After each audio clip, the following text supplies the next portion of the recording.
ప్రేక్షకులకు నమస్కారం. ప్రతిభా బయోటెక్ సమర్పించు కృష్ణమ్మ పుష్కర సౌందర్యాన్ని మహత్తరంగా ఆవిష్కరిస్తోన్న నమామి కృష్ణ ప్రత్యేక కార్యక్రమానికి స్వాగతం. Powered by Shubhagruha projects, Suryakuteer, Warangal.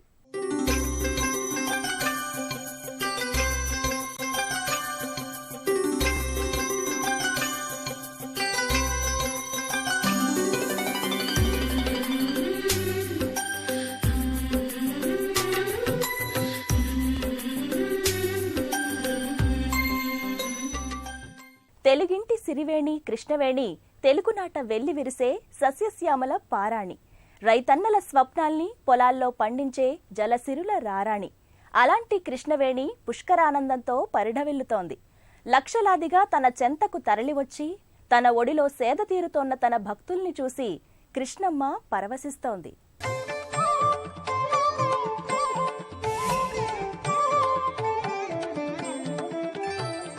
Krishnamma సాగించే పయనం ఎంతో అపురూపమైనది. గోముఖం నుంచి సూక్ష్మంగా ఆవిర్భవించి ఆపై సాగరమంతటి విశాలత్వాన్ని సంతరించుకుంటుంది. మహాబలేశ్వరంలో మహాదేవకొండల్లో పుట్టిన కృష్ణమ్మ మరాఠా సీమను మహత్తరంగా పవిత్రం చేసింది. కన్నడ సీమలో అడుగుపెట్టి కస్తూరిలా పరిమళించి ఉత్తర కర్ణాటక ప్రాంతాన్ని సస్యశ్యామలవంతం చేసింది. కన్నడ ప్రజల వరదాయినిగా కృష్ణమ్మ శోభిల్లుతోంది. ఆపై తెలంగాణలో కృష్ణమ్మ తనివితీరా ప్రవహించి అన్నపూర్ణగా భాసిల్లుతోంది. ఆంధ్రప్రదేశ్లోకి అడుగిడి అపురూప జలవాహినిగా వర్ధిల్లుతోంది. సహ్యాద్రి కనుమల నుంచి హంసల దీవి దాకా కృష్ణమ్మ జలప్రస్థానం ఓ అపురూప మధుర ప్రయాణం. ఆ విశేషాల్ని ఇప్పుడు మనకు అమరవతి శేషయ్య వివరిస్తారు. అమ్మ కృష్ణమ్మ మన భారతదేశపు ప్రజలను కరుణించిందా అన్నట్లుగా నాటి మహావిష్ణువు యొక్క స్వరూపమే నేటి కృష్ణ స్వరూపం. నాటి ఈశ్వర స్వరూపమే నేటి వేణి స్వరూపం అని కృష్ణ వేణిగా ఆ బ్రహ్మదేవుణ్ణి తపస్సు చేసినటువంటి ఆ సహ్య ముని యొక్క కోరిక ప్రకారం సహ్య పర్వతమున ఉదయించినటువంటి కృష్ణవేణి కృష్ణుని యొక్క శ్వేత అశ్వత్థ వృక్ష పాదము చెంత. అటువంటి కృష్ణవేణి పడమటి కనువలలో వేదగిరి శిఖరాలలో జన్మించినటువంటి కృష్ణ అంచెలంచెలుగా మన ఆంధ్రప్రదేశ్ మన యొక్క పుణ్యప్రదమైనటువంటి హంసల దీవిలో, మోరు తోటలో, బంగాళాఖాతంలో, సముద్రములో చేరిందనమాట. ఎందుకంటే సముద్రుడు పురుషుడు, నది స్త్రీ స్వరూపంగా చెప్తారు కాబట్టి ఇక్కడ ఈ విధంగా అంచెలంచెలుగా పయనించినటువంటి కృష్ణమ్మ ఏ విధంగా మహాబలేశ్వరు నుంచి హంసల దీవి వరకు సాగిందో, ముఖ్యంగా ఎప్పుడైతే ఆ కృష్ణా నది ఆ సహ్యపర్వతములో మహాబలేశ్వరంలో పుడుతుంది. ఈ మహాబలేశ్వరునిది ఎక్కడుందయ్యా అంటే కృష్ణ వేణి నదుల కూడలి ప్రదేశంలో ఈ మహాబలేశ్వరం ఉన్నది. అది పశ్చిమ కనుమల్లో సహ్యాద్రి పైన ఉన్నది. అక్కడి నుంచి ఒక్కొక్కటి కూడా చేరి ఆ మహాబలేశ్వరం దగ్గరే కుముద్వతి అనేటువంటి నది కలుస్తుంది. ఈ కుముద్వతి దాటిన తరువాత ఈ వీటితో పాటు అంచెలంచెలుగా ఉపనదులుగా విశాల, విజయ, వైష్ణవి అనేటువంటి నదులు కలుస్తాయి. ఆ తరువాత కౌశిని, నారాయణి అనేటువంటి నదులు కలుస్తాయి. ఇవన్నీ కూడా కృష్ణవేణి పరివాహక ప్రదేశ స్త్రీ కేశవ సంపదలాగా, స్త్రీ వేణిలాగా అలా ఉంటుందన్నమాట. ఇకపోతే ఈ యొక్క స్త్రీ ధరించిన పుష్పమాలగా ఈ భీమా నది ఒకటి కలుస్తుంది. ఈ భీమా నది తరువాత తుంగభద్రా నది కలుస్తుంది. ఆ తుంగభద్రా నది తరువాత ద్వాపరయుగనాథుడైనటువంటి కృష్ణుని యొక్క అవతారంలో అతని ప్రియ స్నేహితుడైనటువంటి ముచికుందుడు మూసీ నదిగా ఆ కృష్ణానదిలో కలుస్తుంది. ఇలా అంచెలంచెలుగా వచ్చి మొట్టమొదట ఆ యొక్క కృష్ణ వేణి కలయికతో మహాబలేశ్వరం దగ్గర, తర్వాత కుముద్వతిగా చేరుతుంది. ఆ కుముద్వతి దగ్గర నుంచి విశాల, విజయ, వైష్ణవి నదులు చేరుతాయి. ఆ వైష్ణవి నది తర్వాత కౌశిని, నారాయణి అనే నదులు కలుస్తాయి. అటు తర్వాత ఇవన్నీ కూడా ఒక స్త్రీ యొక్క కేశ సంపదకు ఎలా స్త్రీ వేణి ఎలా జడ తిరుగుతుందో అలా మలుపులు తిరుగుతూ భీమా నదిలో కలుస్తాయి. అటు తర్వాత తుంగభద్ర కలుస్తుంది. తుంగభద్ర అయిన తర్వాత కృష్ణుని యొక్క మిత్రుడైనటువంటి ముచుకుందుడు చేరి మూసీ నదిగా మారి అక్కడి నుంచి ఏకధాటిగా పయనించి హంసల దీవి దాకా మనకు పయనించి సముద్రంలో కలుస్తుంది. అక్కడ 2 పాయలు అవుతుంది. ఆ హంసల దీవిలో ఒక పాయ సముద్రంలో కలిస్తే అక్కడి నుంచి 5 పాయలుగా చీలి మోరుతోట అనేటువంటి ప్రదేశంలో సముద్రంలో కలుస్తుంది. ఈ విధంగా మహాబలేశ్వరంలో పైనటువంటి ఈ కృష్ణ పవిత్రమైనటువంటి నదీ స్వరూపమై మహావిష్ణువు వేణి ఈశ్వరుడు నదీ స్వరూపమై అందరి ప్రజల యొక్క మన్ననను పొందినట్లుగా తీర్థ స్నానం, క్షేత్ర దర్శనం ఈ రెండూ కూడా చాలా ముఖ్యము. కాబట్టి ఆయా సంగమ ప్రదేశాలలో ఉన్నటువంటి క్షేత్రాలు, ముఖ్యంగా మన శ్రీశైల క్షేత్రం, దానికి పూర్వం సంగమేశ్వర క్షేత్రం, అలాగే అలంపూరు జోగులాంబ సంగమేశ్వర క్షేత్రం మన తెలంగాణ మన ఆంధ్ర ఇరు రాష్ట్రాల ప్రజలను కనుకరించింది అన్నట్లుగా ఇటు తెలంగాణ అటు ఆంధ్ర ప్రజల ప్రేమకు నిదర్శనంగా ఈ కృష్ణమ్మ ఒడిలో కదిలే మనం ఒక చిన్న పసి పిల్లల టుయ్యలలో ఊగినట్లుగా ఆ అమ్మ మనల్ని లాలించి పాలించి పంట లక్ష్మిగా మనకందరికీ కూడా 2 రాష్ట్రాల సమృద్ధిని మనకు అందిస్తున్నట్లుగా ఇక్కడ నాగార్జున సాగరం అలాగే అక్కడ కృష్ణమ్మ మొదలయ్యి ఆ బెజవాడ కనకదుర్గమ్మ ఆ యొక్క ఆశీస్సులతో చివరికి హంసల దీవిలో చేరడం అనేది అమ్మ అందరినీ కరుణించింది. కాబట్టి అటువంటి అమ్మ ఆశీర్వాదాలు ఈ పుష్కర కాలంలో ఇన్ని నదీమ తల్లులు అనేక నదులుగా చేరి సముద్రంలో చేరుతున్నాయంటే నీరే ప్రాణాధారమిల మానవులకు, నీరే గమ్యం, నీరే పంచభూతాల సాక్షిలో ఏకం. అందువల్ల పంచభూతాలలో నీరు అనేటువంటిది చాలా పవిత్రమైంది. కాబట్టి ఆ జలస్వరూపుడైన మహావిష్ణువు మనకు ఎప్పుడూ కూడా ఆ మహావిష్ణువే జలస్వరూపం. కాబట్టి అటువంటి జలస్వరూపమైనటువంటి ఆ నదీమ తల్లిని చక్కగా మనం కాపాడుకుందాం. ఆ నదీమ తల్లి ఆశీర్వాదంతో గురువు ఎప్పుడైతే ప్రవేశించాడో కన్యారాశిలో ఈ సంవత్సరం శ్రావణ మాసంలో ఈ 12 నుంచి 23వ తేదీ వరకు మనం ఆ యొక్క పుష్కర కాలములో ఆ నదీమ తల్లికి చేయవలసిన పవిత్రమైనటువంటి మన ఇంటి సోదరిలాగా, మన ఇంటి పైడి లక్ష్మిలాగా ఎన్నో విధాలు అనుకొని ఆ మహాతల్లికి పసుపు కుంకుమలతో, చందన కర్పూరాలతో, పూజా కుసుమాలతో అర్చనలు చేద్దాం. ఆ యొక్క మహాబలేశ్వరు నుంచి పడమటి వైపు నుంచి పైనుంచి పుట్టి ఈ తూర్పు వైపులో అంచెలంచెలుగా మనల్ని కరుణించినటువంటి ఆ కృష్ణమ్మను ఒక్కసారి తలుసుకుంటే ఏమనిపిస్తుందయ్యా అంటే, శివుని జటాజూటమున వెలసిన గంగమ్మ, శివుని జటాజూటమున వెలసిన గంగమ్మ, శివుని వేణి కృష్ణవేణిగా ఇలా సహ్యమున పుట్టితివమ్మ, శ్వేత అశ్వత్థ వృక్ష కృష్ణ పాదమే నీ పుట్టుకయమ్మ, చివరకు హంసల దీవిలో హంసవాహనుని సృష్టిగా చేరితివమ్మ, అంశలన్నీ దివ్యాంశలుగా కృష్ణవేణి కదలి సాగితివమ్మ, నీరం ఆయనం ఇతీతి నారాయణాయనగా నీ స్వరూపమే ఇలా సాగెనమ్మ, ప్రేమ పవిత్రతగా ఓ నదీమ తల్లి, ఓ తల్లి నిన్ను మమ్ము కావగా చేరితిమమ్మ, నీరజాక్షి స్వరూపిణి నీవమ్మ, నీ నీరములే మాకు చాలు గదమ్మ, స్నానాదులు గావించదము ఐహిక ఆముష్మికముల దరిజేర పితృదేవతలనొక స్మరించదము. అమ్మా కృష్ణమ్మ ఓ జిష్ణు రూపిణి నీవమ్మ, నీ పదములకు నా నమస్సులమ్మ. అమరవాదిగా నీ పదముల నమ్మితినమ్మ, అమరవాదిగా నీ పదముల నల్లెదనమ్మ. అమ్మా కృష్ణమ్మ జయ హో ఓం తత్సత్.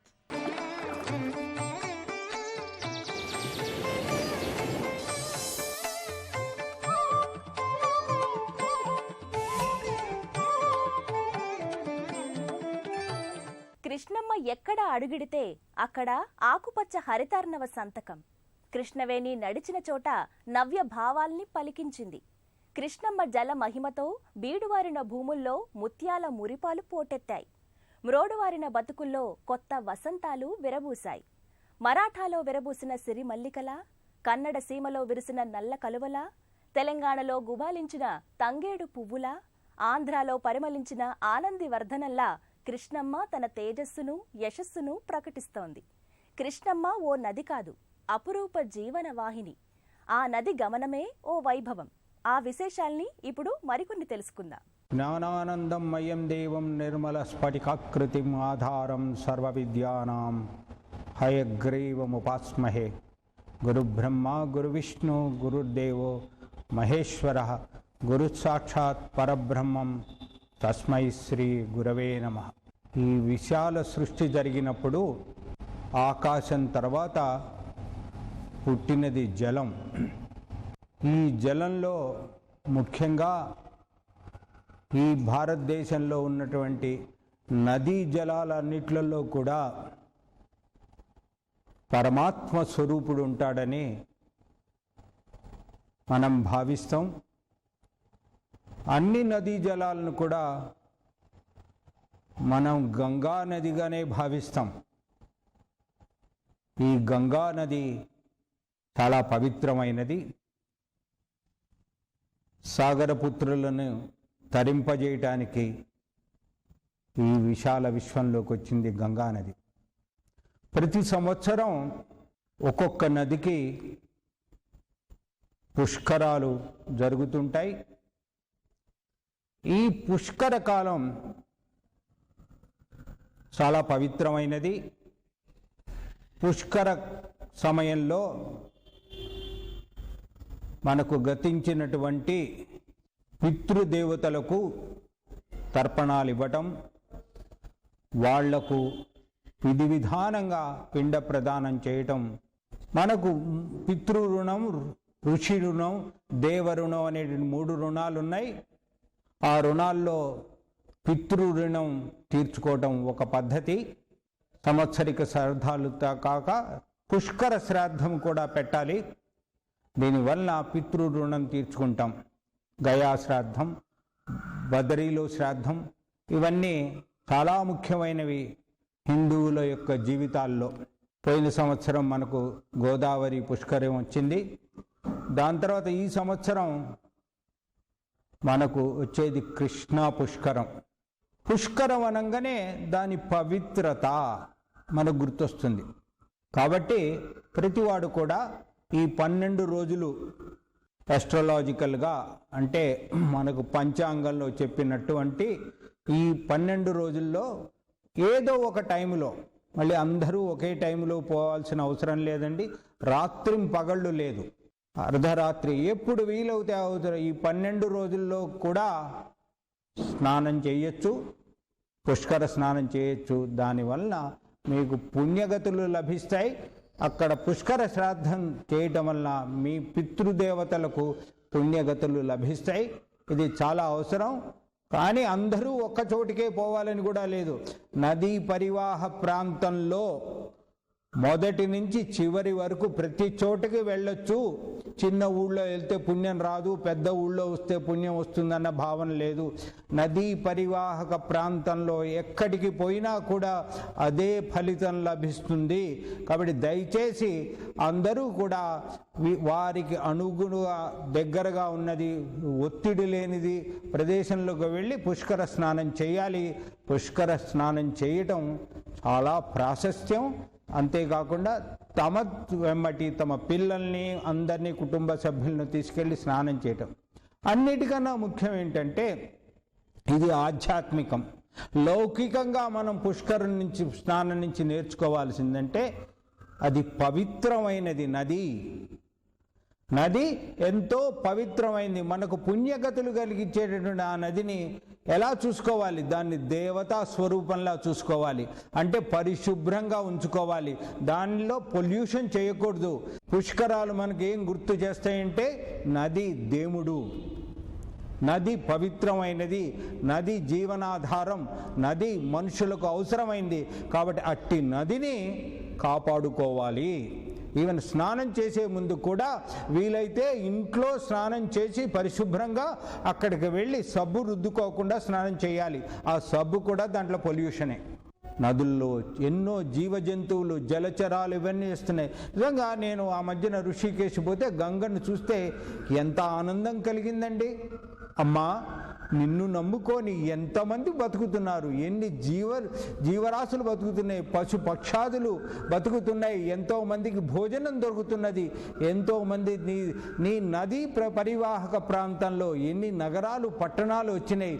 నీకన్నా అసలు దేవుడు వేరేవాడున్నాడా అని నదిని చూస్తే నిజంగా హృదయం తల్లడిల్లుతుందండి. అమ్మా, ప్రకృతివి నువ్వు, దేవతవి, నాకు కనిపించే దేవతవి నువ్వు ఆహారం ఇస్తున్నావు, నీళ్లు వల్ల పొలాలు పండుతున్నాయి, ఎంతోమంది నదుల్లో రకరకాల కార్యక్రమాలు చేస్తున్నారు. ఇవన్నిటి వల్ల ఎన్ని కోట్ల మంది బతుకున్నాయి. వాళ్ళ కృష్ణా నది ఉన్నారంటే తుంగభద్ర నుంచి మొదలైనటువంటి భీమా ఇవన్నీ కలిసినటువంటి పరివాహక ప్రాంతంలో వచ్చి సముద్రంలో దివిసీమ దగ్గర సముద్రంలో కలిసే కృష్ణా నదిలో ఎన్ని రకాల వంటి ఎంతమంది బతుకుతున్నారండి. ఎన్ని లక్షల ఎకరాల భూములు సేద్యమవుతున్నది.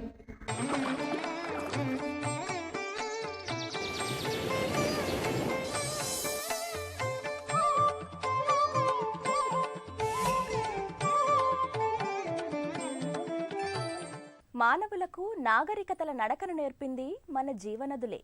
సంస్కృతిలో ఎలా బతకాలి, ఘన వారసత్వం ఎలా సొంతం చేసుకోవాలి, మన సంప్రదాయాల్ని ఎలా ఆచరించాలి అనే ప్రశ్నలకు సమాధానమిచ్చింది కూడా మన నదులే. అందుకే నదులు లేనిదే మానవ మనుగడే లేదు. కృష్ణా తీర ప్రాంతంలో ఆదిమానవుల అడుగుజాడల్ని ఏనాడో గుర్తించారు. మానవ మనుగడకు కృష్ణమ్మ తీరమే శుభ శ్రీకారం చుట్టింది. కృష్ణానది నీళ్లు తాగి ఇక్కడి తీరంలో పండిన పంటను తిని మనిషి జీవాన్ని అందుకున్నాడు. అలాంటి పావన జీవనది కృష్ణవేణిలో ప్రవహించేవి నీళ్లు కాదు, మహామహిమాన్విత జలాలు. ఆ జలాల్లో స్నానమాచరించడం వల్ల ఇహపరముక్తి సుసాధ్యమే. ఆ విశేషాల్ని ఇప్పుడు మనకు వివరిస్తున్నారు. విశ్వంభూతానాపహ పశవాప అన్నమాప అమృతమాప సమ్రాడాప విరాడాప అన్నీ ఆపహ అంటే నీరు ఏ సర్వము అని చెబుతున్నది మన ధర్మశాస్త్రం. కాబట్టి నీటిని పవిత్రంగా చూడండి. ఒక్క పుష్కరం టైంలోనే కాదు, 365 ఏళ్ళు జీవితాంతం కూడా నందిని పవిత్రంగా చూడండి. ఇది ముఖ్యమైన ఘడియలు. పుష్కర స్నానం చాలా మంచిది, గొప్పది, మీకు పుణ్యఫలం. కానీ ఈ 12 రోజుల తర్వాత మళ్ళీ చెత్త వేయచ్చు అని అనుకోకండి. దయచేసి నదులని సంరక్షించండి. మనిషిగా పుట్టడం చాలా గొప్ప. ఆ మనిషి భారత్ ఖండంలో పుట్టడం అనేది ఇంకా గొప్ప. ఆ భారత ఖండంలో భరతవర్షం, భరతఖండం, ఈ భారతదేశంలో పుట్టడం ఇంకా ఎన్ని జన్మల పుణ్యం చేసుకుంటే మీరు ఇక్కడ పుడతారు. ఆ పైన ఇక్కడ ఉన్న పవిత్ర నదులు, హిమాలయాలంటే మనకు దేవతల ఆవాసం శివుడు, సర్వదేవతలు మనకు హిమాలయాల్లో ఉన్నారు. ఆ హిమాలయాల్లోంచి పరివాహకంలో వచ్చినటువంటి గంగా, సింధు, బ్రహ్మపుత్ర, దాని తర్వాత వచ్చే ముఖ్య నది మహానది వింధ్యా పర్వతాల్లోంచి వచ్చింది. దాని తర్వాత వచ్చే నది గోదావరి నది, గోదావరి తర్వాత కృష్ణా నది, కృష్ణా తర్వాత ఆఖరిది కావేరీ నది. ఈ కృష్ణా నది ఎక్కడ పుట్టింది? పడమర కనుమల్లో పుట్టి బంగాళాఖాతంలో కలుస్తున్నది. ఇది తుంగా నది, భద్రా నది కలిసి తుంగభద్ర అవుతుంది. అది దీనికి ఉపనది. భీమా ఉపనది. కృష్ణవేణి, కృష్ణవేణి అంటే ఏంటి? నల్లని జుట్టు కలిగినది. కృష్ణ అంటే నల్లది, వేణి అంటే జుట్టు కలిగింది. అంటే అమ్మవారే ఈ నదీ రూపంలో ఉన్నది అన్నటువంటి భావన ఈ ఒక్క నదికే ఉంది. గోదావరికి గౌతమి, కానీ కృష్ణకు వచ్చే కృష్ణవేణి, అమ్మవారి యొక్క తల జుట్టు కలిగినటువంటి మాత కృష్ణవేణి. శ్రీశైలం ఆ శివుడి పాదాల దగ్గర నుంచి వస్తున్నది ఈవిడ. ఏమండి, ఇటు నాగార్జున కొండ, బౌద్ధ సంస్కృతిని పట్టుకొస్తుంది. అమరావతి, వేదాద్రి, మట్టపెల్లి, లక్ష్మీ నరసింహస్వామి పాదాల దగ్గర నుంచి ప్రవహిస్తున్నటువంటి మహోన్నతమైనటువంటి పవిత్రమైన నది. ఈ నదిని మనం గౌరవించాలి, ఈ నదిని పూజించాలి, ఈ నదిని మనం రక్షించుకోవాలి. వేద మతంలో, వేద విహితమైనటువంటి ధర్మ మతంలో మొత్తము కూడా పంచభూతాత్మికమైన జగత్తుని ఎప్పుడూ చెప్పారు. ఆకాశం, భూమి, నీరు, అగ్ని, వాయువు, ఈ పంచభూతాల యొక్క కలయిక వల్లే మొత్తం జగత్తు ఏర్పడింది. కాబట్టి ఈ పంచభూతాలని దేవతలుగా మనం భావించి వీటిని పూజించి మానవుడి యొక్క మనుగడకు వీటిని వాడుకోమని చక్కటి సందేశం ఇచ్చారు. మన ఉపనిషత్తులు అవే చెప్తున్నాయి, మన పురాణాలు అవే చెప్తున్నాయి, మన వేదాలు అవే చెప్తున్నాయి. అటువంటి వాటిలో వచ్చింది మన కృష్ణవేణమ్మ. తెలుగువారి యొక్క సౌభాగ్యం కృష్ణవేణమ్మ. తెలుగుతనం నిండింది కృష్ణవేణమ్మ. తెలుగువాడే కృష్ణవేణమ్మ. కాబట్టి కృష్ణవేణమ్మ అంటే మనకు హృదయం తపిస్తుంది, మనసులోంచి ప్రేమ ఉప్పొంగుతుంది. అటువంటి కృష్ణవేణమ్మకు నమస్కారం చేస్తూ కృష్ణా పుష్కరాలను సరిగా జరుపుకోమని, ప్రశాంతంగా జరుపుకొని ఆధ్యాత్మికంగా దైవీభావంతో చేసుకోమని సర్వ ప్రజలకు విన్నవిస్తూ మా నారాయణ స్మరణ పూర్వక ఆశీస్సులు. హరి ఓం. కృష్ణా పుష్కరాలు సమష్టి తత్వానికి, ఐకమత్యానికి, సామూహిక భక్తి చైతన్యానికి ప్రతీక. కృష్ణా పుష్కరాలు ఆర్ష ధర్మాన్ని ఉద్దీపన చేసే దివ్య సోపానాలు. ఈ కృష్ణా పుష్కరాలు మన సంప్రదాయాన్ని మరింత ముందుకు తీసుకువెళ్లే పరమ పవిత్ర సదాచారాలు. అలాంటి దివ్య వైభవాన్ని సంతరించుకున్న కృష్ణమ్మకు వందనం, శిరసాభివందనం. రేపటి నమామి కృష్ణ ప్రత్యేక కార్యక్రమంలో మరిన్ని కృష్ణా పుష్కర విశేషాల్ని తెలుసుకుందాం. నమస్కారం.